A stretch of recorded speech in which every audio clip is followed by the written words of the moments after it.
Hujambo na karibu sana kwenye Corner Flag ya Travel TV. Mimi ni Mbushi Kwilasa. Tuanze nchini Uingereza ambako Liverpool wametoa ubingwa wa ligi kuu ya Uingereza baada ya ushindi wa magoli 5-1 dhidi ya Tottenham katika mchezo uliopigwa pale Anfield. Ubingwa huo ni wa 20 kwa Liverpool na sasa wanafikia rekodi ya Manchester United ya kuwa bingwa mara 20 wa ligi hiyo na wao wameifikia.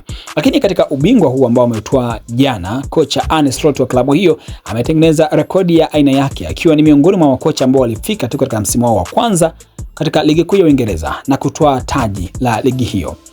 Mbali na Arne Slot, makocha wengine ni Emmanuel Pellegrini wa Manchester City msimu 2013-2014 alitoa taji hilo.